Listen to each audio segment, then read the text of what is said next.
Are you ready to talk about the king?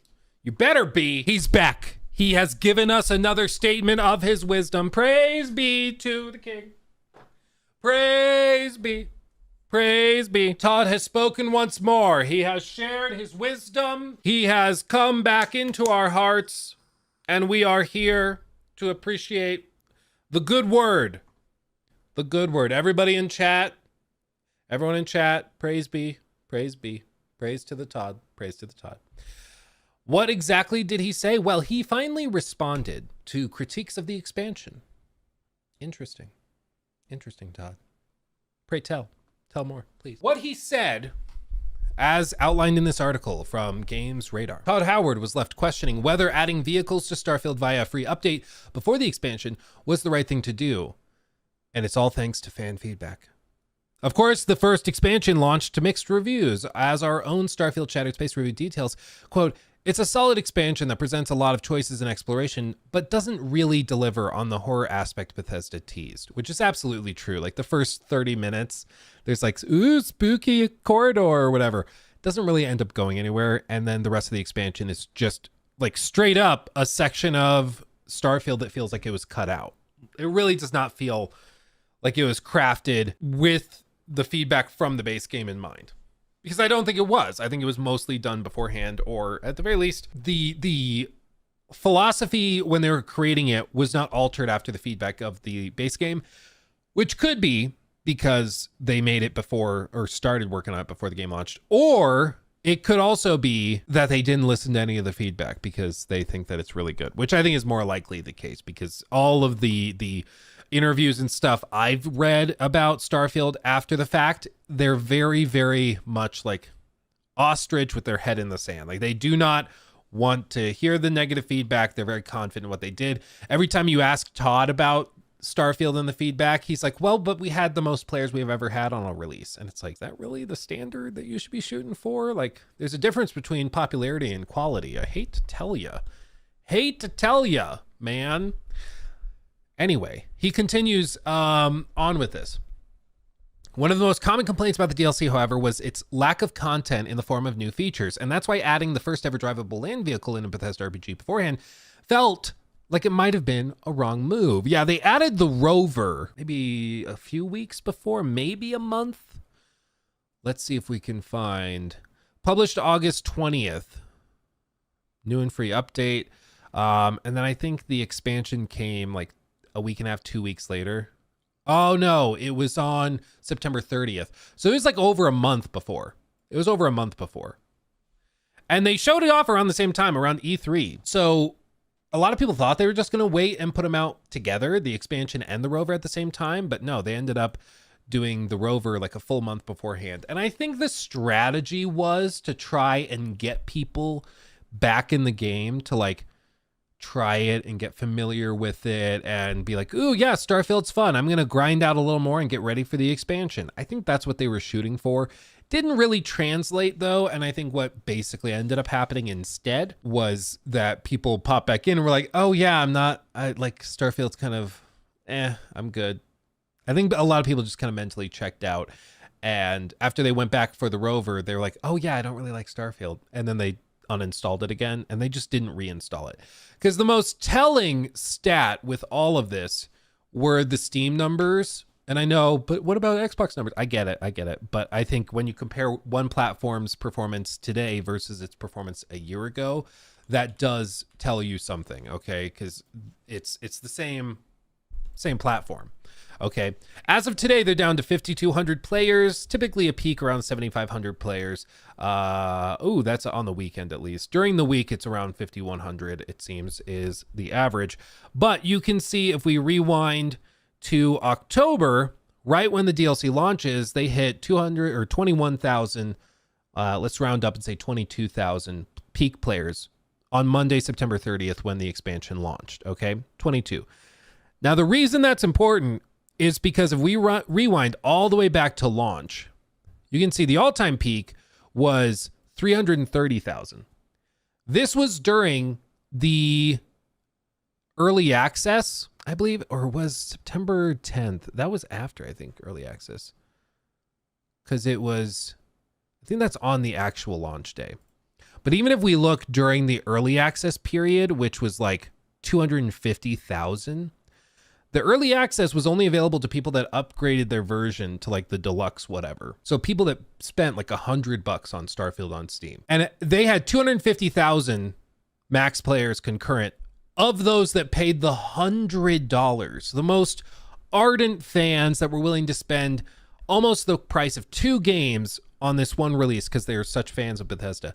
Those people peaked on a Monday, September 4th, at 250,000 for the game's initial launch. But for the first expansion, all the way over here, they peaked at like 21,000.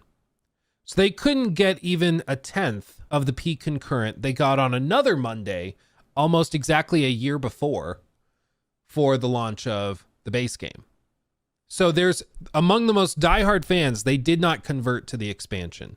They fell off. They played the game in early access. They paid a lot of money to do it, and they just didn't come back.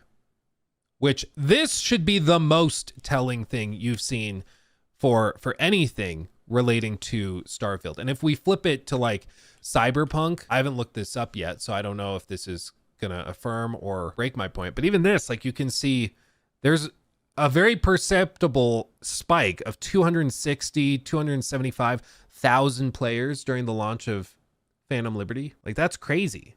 Huge bump. Not quite as crazy as the initial launch, you know, that had 1 million, but they brought back 25%, still 250,000.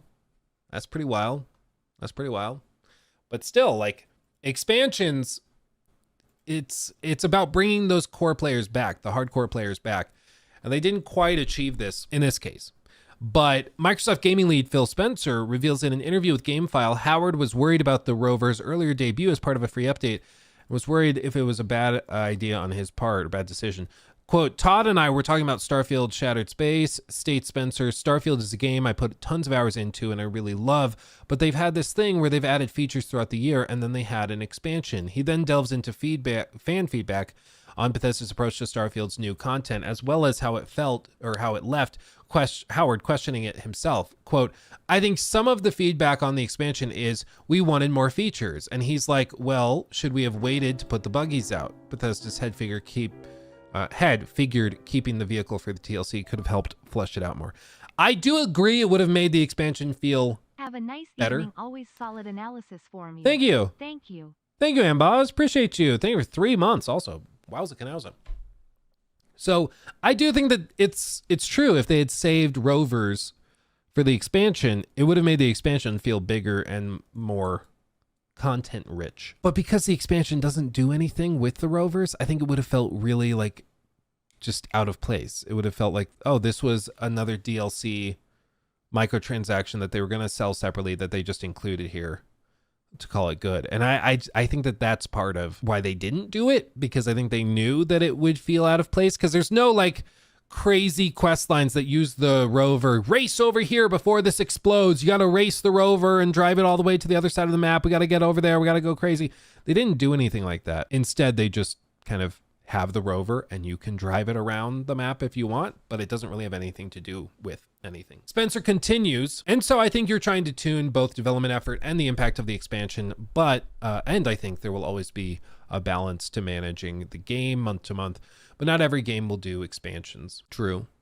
But I think this is the thing for Bethesda, is among the fan base, it feels as though the priority is not retaining like your core diehard fan base or anything. The priority right now is basically to take the few players that are left and monetize the ever-living hell out of them. And that's what it feels like. I mean, it really does feel like the priority now is selling $5, $6, $7 quest lines to the 5,000 people that are playing concurrently throughout the day, or 7,500 players over the weekend. Get them to buy those quests and just keep doing that for the next few years. And I'm not sure if there's anything like Shattered Space was just not that compelling of a concept or of a expansion at the outset. And I don't think it was ever going to blow us away. And I think that, you know, adding rovers wouldn't have magically fixed that, because one of the chief concerns and frustrations was that the expansion was more Starfield. It didn't really add anything new mechanically. Adding a rover, yeah, that's technically a new mechanic, but it doesn't tie into the expansion in any interesting way, other than like, ooh, you can get around theoretically faster by riding the rover to this quest objective and then, you know, doing that quest objective. But it doesn't, like, there's nothing handcrafted in there to totally change it or rework it. So I mean, I hope that there actually is some self-reflection going on. And what's interesting about this is that it suggests that Spencer and Todd are talking about and going back and forth on the feedback of the expansion. They're looking at it, they're hearing it, whether they're like appreciating it and going, that's right, that's fair, that's fair. That's another separate question, because there's lots of guys who see feedback that's negative or critical, like, okay, well, that doesn't make sense. Nope, that's wrong. And they just tune it out. But if they're actually looking at the feedback and they're going, okay, well, if people said this, okay, well, how do we overcome that? How can we improve that? Okay, let's try this next time. That's what I hope they're doing. And hearing that they're actually talking about it increases my hopes that that's what's actually happening. But all of Todd's public interviews and public statements do not sound like that. All the stuff he says in interviews and he says to like journalists when he talks to them is, oh, it's the best game we've ever made. It's the biggest game we've ever made. Some people loved it. Some people liked it less or loved it less, but still probably liked it a bit, you know, and I think that doesn't help anything. And people will be like, Luke, why a year later are you still talking about Starfield? Again, at its core, for one, it's because it's funny. But two, it's because like I am still a Bethesda Game Studios fan. I love their worlds. I love their IP. I love what they can do when they're doing it well. The problem is that they've not done a good job for a while. And I don't think coddling them or tapping Todd on the head and be like, you did your best, I don't think that helps. But I want to see them back at the top of their game. I want to see them coming out swinging, doing amazing work again, making Game of the Year contenders again. But the more they stick their head in the ground, the worse these games get. And I think there's some patterns in terms of approach, in terms of who they're having work on certain elements of the games. I'll just say that, where the more those people work on them, the worse they seem to get, because there does seem to be a company culture problem where critiques and criticism are hand waved away, where there's this acknowledgement that like, okay, maybe that's your feedback, but this is how we've always done it. And so they're just going to keep doing it that way, even when that's not the best solution. And I think it's too bad, because there is talent at BGS, but as the years have gone by, more and more people have left. More and more people have moved on. Some of their most senior designers have left. Like, for example, look at this. William Shen. You might recognize him from the videos of the creation of Starfield. He was in a lot of the marketing materials. And the interviews and the design stuff where it's like how we design quests, how we do this.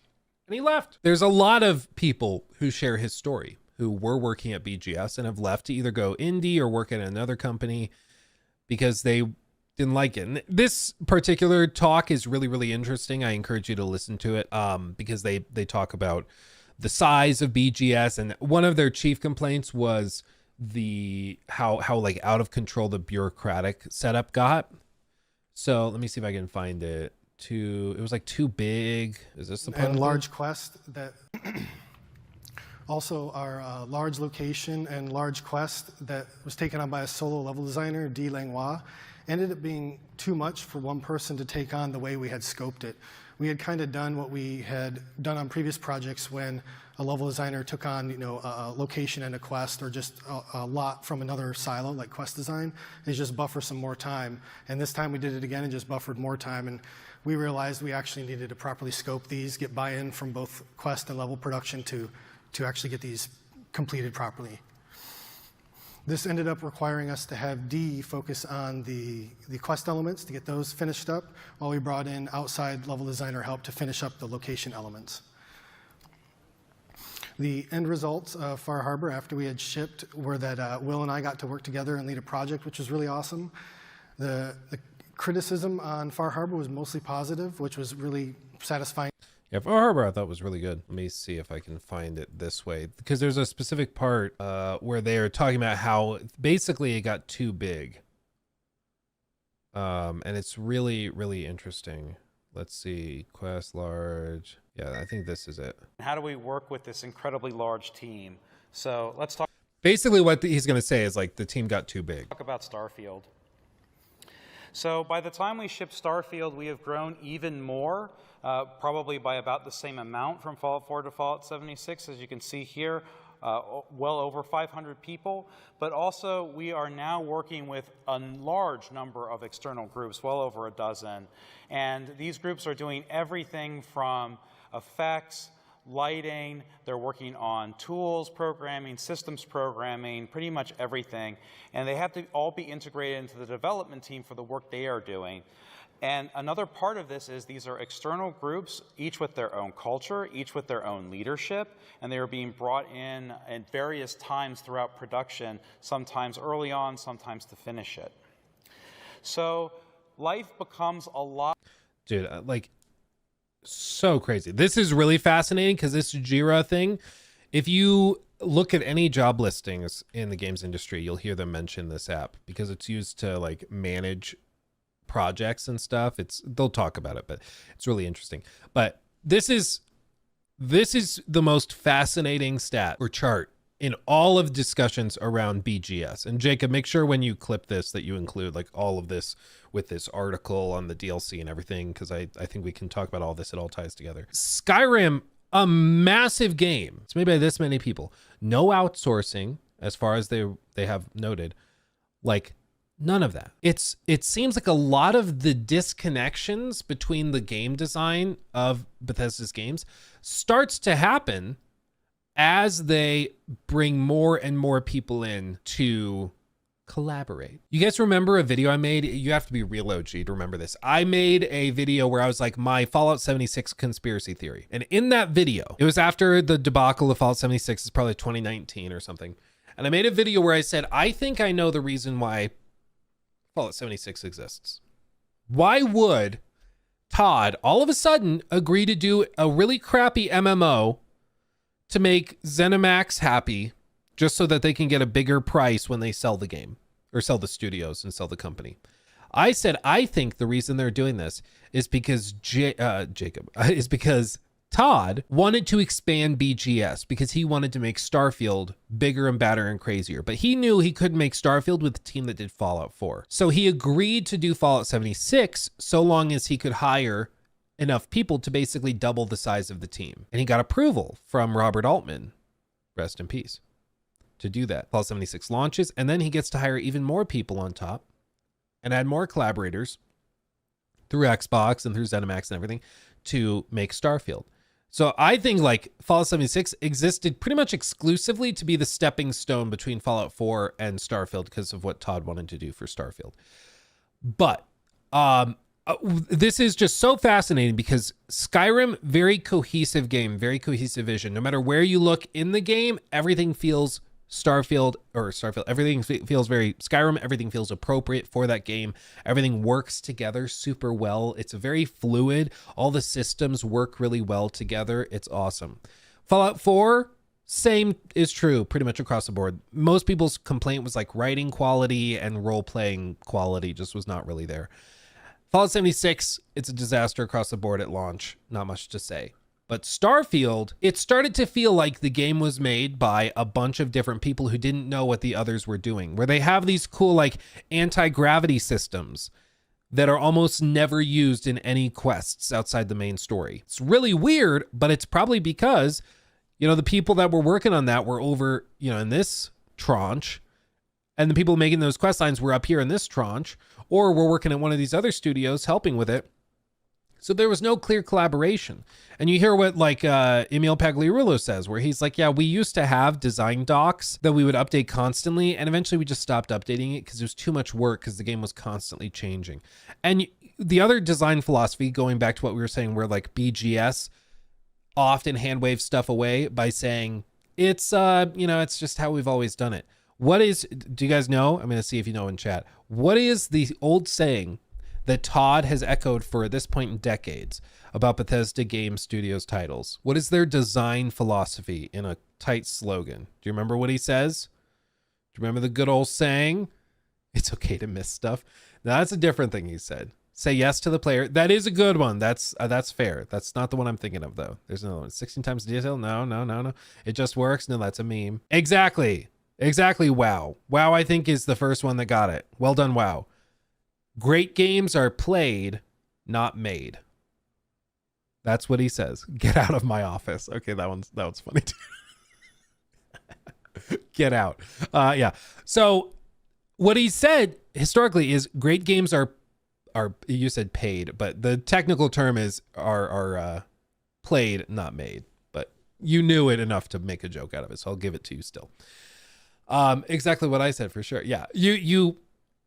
I think you knew it well enough to make a joke out of it, which is almost more impressive than if you just said it word for word. So I'll give you that. But that was true. And you could make a game like that back here when the team was small enough that Ted in questing could play the game and be like, honestly, I think it'd be more fun if there were like a big spider boss at the end of this dungeon. So he goes over to Fred in the combat team that's 15 people and says, hey, can you add a gigantic spider? It's like, yeah, bet, I got you. And then they go in there, they add it, and then they're like, oh, but we need sound effects for it. Let me go over to the audio team that's just down the hall, and I'll talk to Janice, and we'll do that real quick. And they can do all this super quickly. They're playing it, they're experiencing it, then they're making quick changes on the fly, and it's very dynamic. That can work when the team's small. When the team balloons to this size, I don't think that works anymore. Because the other piece to remember with this is that this is not the same as Skyrim's team, specifically in the sense that, like, these are different studios. Like, this is probably the Maryland team, this chunk, and then this chunk is maybe BGS Dallas. And then this chunk is the other teams that are working in Montreal and Austin. So all these different teams, 1, 2, 3, if you need help from somebody at team 3, you have to send an email or a message on Microsoft Teams, or you have to schedule a Zoom call or this or that.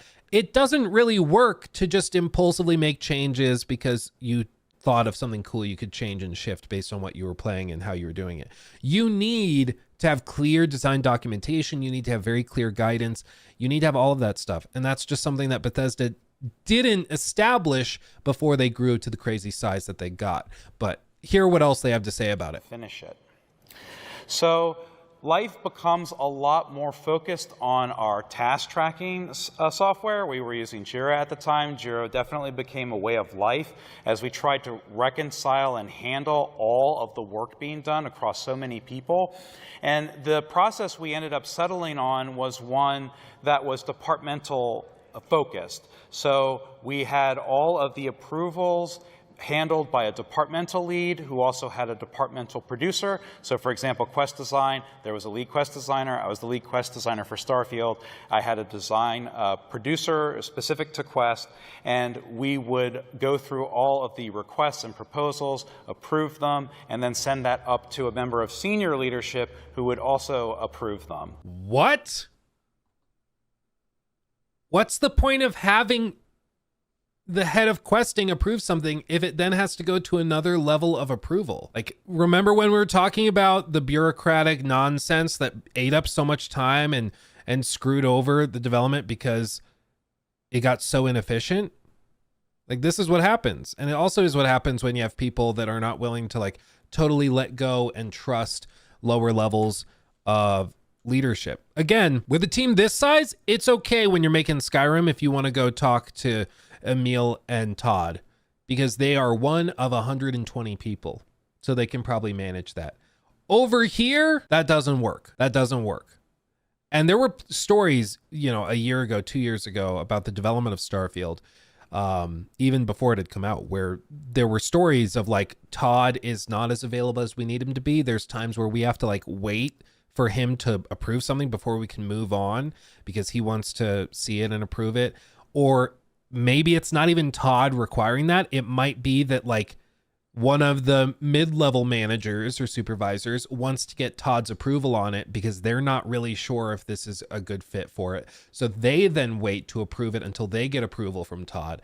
And it's just layers and layers of bureaucracy that slows things down. And when you're a team that's been built and still has the philosophies of a small, agile team, it doesn't really work to blow up to this size, because as you're hearing, there's multiple layers of approval. This is the most crazy thing, is that he could approve something. His second in command producer could approve something, and they still had to wait to go to approve it from the guy above him. Like, that's so stupid.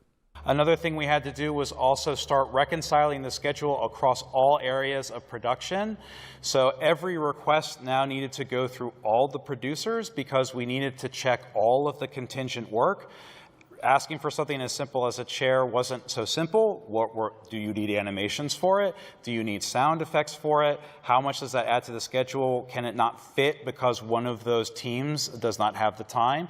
That all had to be wrangled, and so that became a way of life for many people. His example, something as simple as adding a chair, like a unique chair to the game, might not get approved because some team over there doesn't have time to do it. Like, is it starting to make sense why you could work for so many years and get so little, or why they could spend a year on Shattered Space and it's so lackluster? It's because of this. It's because of this mismanagement and inefficiency. And then finally, because there's so much work going on, we needed to make sure that there was accountability for all of that work. And so we needed to create a system where all of the departmental leads were the ones providing the feedback for all the work done, and also verifying that the work was completed and saying, yes, it's finished now.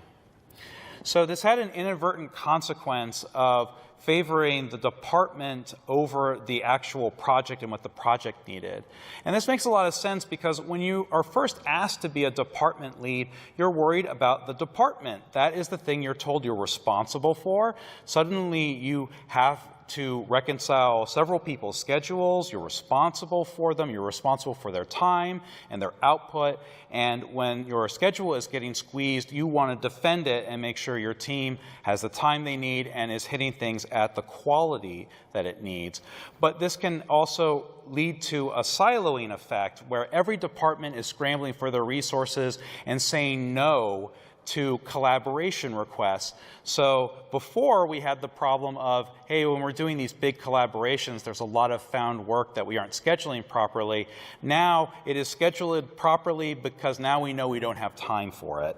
So another consequence of this was, as we move forward, was documentation became a way of life and became absolutely critical. I imagine, yeah. This is why it's so bizarre when Emil's like, yeah, as a director on this stuff, I'm not too worried about it. It's like, you should be. We used to be able to just sit down someone new to the team with someone who had already been on the project, and they would just learn all of the things they needed to know, as kind of almost through osmosis. But now we had to rely on all of our documentation tools. So for example, we had a shared documentation tool with Confluence. We were also using Slack. We had to make sure and enforce putting communication in the major Slack groups, not only so that it could be asynchronous, but also so that everyone could see it, because we needed to make sure there were no like hallway conversations that was hiding work that was being requested. And finally, we had to do a lot more tutorials. So I was in OBS Studio a lot making video tutorials. So in Fallout 4, when I needed to teach someone the tool set, I would just sit down with them and answer their questions. But now we were working with people from around the nation, sometimes around the globe. I often didn't know when they would need me, and I often didn't know who might need me or what they would need to know. So it became absolutely critical to do a lot more tutorials and how-tos about every feature of the toolkit. And they're really going to say that the creation engine is a better suit for them and more efficient and helps them work faster than like moving to Unreal or something. Like at Unreal, if you're using Unreal has already made all of those tutorials. They've already done it. Like if there's proprietary stuff, obviously you got to make tools for that and like tutorials and teach people how to use that. But the core systems of the engine are very well outlined. Like, that's one of the main benefits of it. And I cannot stress enough just how insane it is, how unreal it is to have your head of quests, like the main guy in charge of all the quests, spending his time making tutorials to teach people how to do stuff in your engine. That's insane. Talk about a waste of time. Like, what are we doing? Yeah, at this point, even Unreal is not helpful. I mean, at this point, the level of nonsense and bloat and administrative nonsense that's going on is honestly amazing. It's really impressive. Another interesting consequence, by the way, this is not a real Slack profile. I grabbed this from like Slack's website, so no secrets here.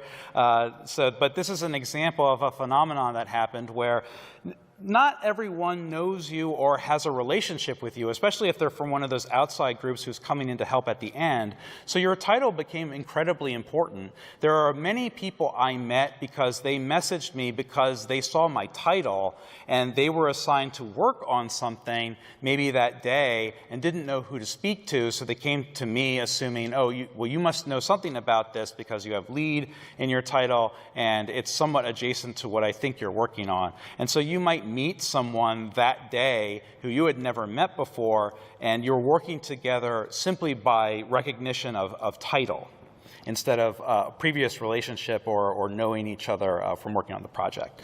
So what is level and quest? Like, again, this whole talk is so fascinating because it really does feel like they're just spilling all the tea, you know, out of nowhere. And this is only like 6 months after Starfield. They left right as the game shipped. Probably once they got whatever bonuses, they just bailed. And I don't blame them. Because this sounds like it would be infuriating to try and work here and get anything done.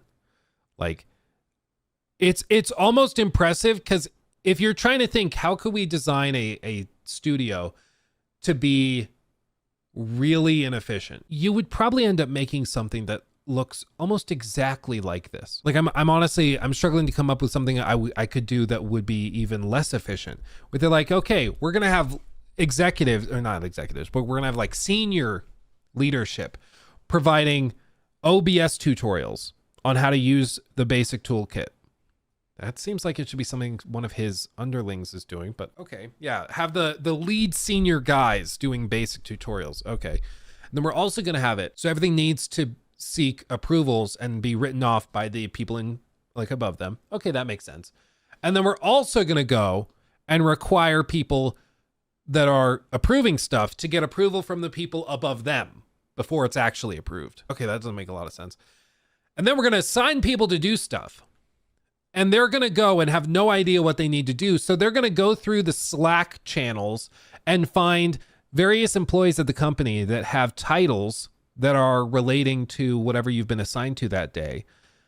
And then you're going to go and start messaging somebody, asking them, what am I supposed to be doing right now? So now, once again, one of the senior members of the team has to waste time replying to random people across the company that don't know what they're supposed to be doing because it's so unclear. And then, like, anytime you want to do something, you have to then talk to 5-6 different departments who are all doing their own thing, have their own schedules, all because of this. Like, again, it starts to make a lot of sense why the inefficiencies creep up. And the polar opposite of this, maybe we do like a full video on this at some point, where the way that CDPR did it is that they had their different strike teams. So they used to work the way BGS just set it up, where they have like all these different departments, right?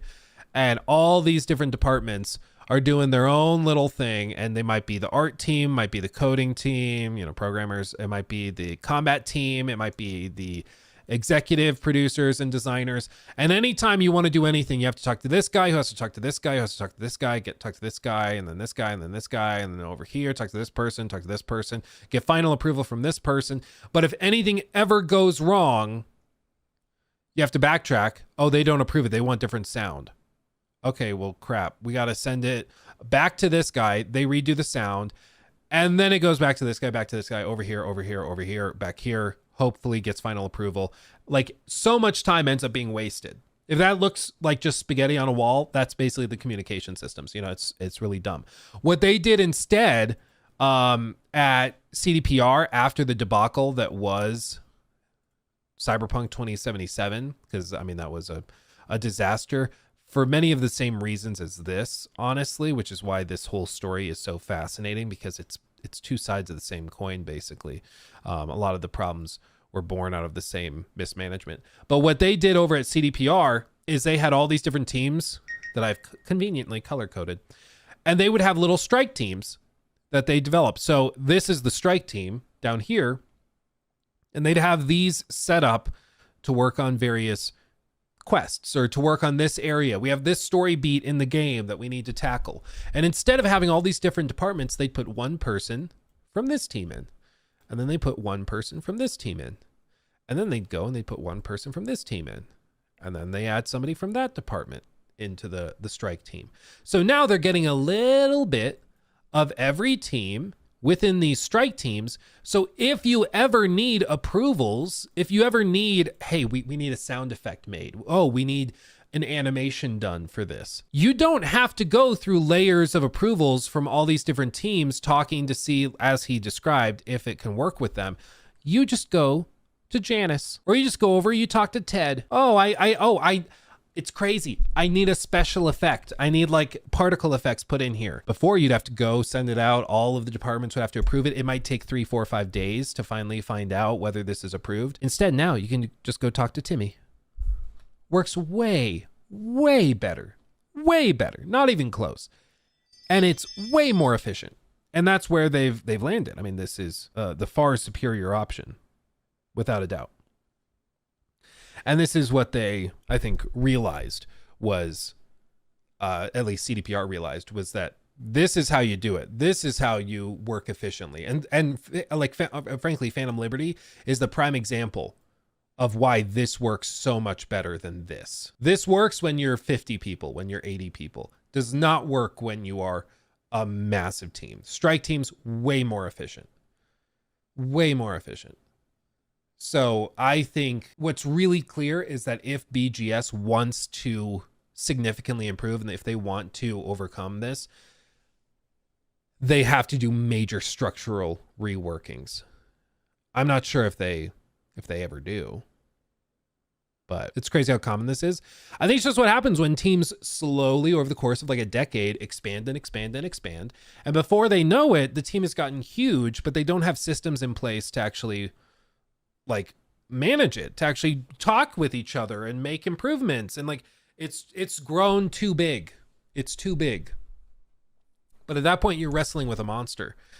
And, we've talked about the inefficiencies at BGS and why I think that that's responsible for a lot of the lacking quality recently. And I just hope they listen to the feedback. If Will Shen, if these guys that like were working there for years and years and years were senior quest designers and stuff, lead quest designers, if they left the company because of this stuff, or at least in part because of this stuff, hopefully, I would imagine they told them about this and this was a well-known thing within the studio. And hopefully Todd is like listening to it and is trying to reevaluate and rework it. Because that's how you make improvements. That's how you get better. Sticking your head in the dirt, pretending like everything is great, does not fix anything. So we'll see. We'll see if anything ever happens. I'm not too confident, but Todd, with his infinite wisdom, maybe will surprise us. We'll have to see. Basit, LMAO, I work in technology consultant, and this is exactly the corporate hellscape my job is like. Same report goes through 5 people, stuck at every stop. Yeah. No, it's why like executives like Elon are really, really like successful and are capable of managing multi-billion-dollar companies, like multiple multi-billion-dollar companies. The same executive that runs Tesla, which is a car manufacturer, which already is like a very difficult business to be in. He also manages Starlink, which launches satellites for global internet. That's incredibly complicated. He runs SpaceX, which literally is revolutionizing space exploration. Like, unbelievable. He's managing all these different things. And at some point, I know some people are like, well, it's just because like it's not that impressive. It's okay, you do it then. If it's not that impressive, you do it. You know, does he run it or does someone else run it? At the end of the day, he is the final decision maker, except at X. He's not the CEO of X anymore, but he has hired people and set up systems to run these businesses, and it demonstrably works, whether you love him or hate him. Like, they've set up systems. I've set up systems for the stuff we do. We're like the live channel. Jacob runs the live channel using systems that we made together and that we worked on. So like, I technically am like the CEO of the live channel. Like, I run it technically, but a lot of the work is done through Jacob, through these systems. Same with Trevor cutting the shorts and the TikToks and stuff together. We use these systems that we've set up, and it works really efficiently. And it I think, has been quite successful and continues to be. But it's about setting up efficient systems first and foremost. Like, I cannot tell you how often we've told people how we do things and their minds are blown. Like, I've talked to big YouTubers, like bigger YouTubers than me by a lot, 1 million, 2 million subs. And when I explain, yeah, Jacob and I, we use a tandem NAS system. So all my footage I record for reviews and stuff, we put on a server, and then that server syncs across our systems. So anything he adds to the server is synced to mine and vice versa. And it has redundancy and it's backed up. So if one of ours loses a hard drive or goes out, it's still backed up and we're good. We can even back it up additionally to Dropbox or to Google Cloud, you know, with Google Drive. And their minds are blown. They're like, I just have been uploading everything to Google Drive. That sounds way more efficient. And it's like, yeah, it works way better. But people have just no idea because they just don't think about it. Like, they really don't think about it. It's stupid, but people just do whatever they're used to doing. And the second that they have something introduced that's like novel or crazy or different, it blows their mind. But that's why the systems are so crucial.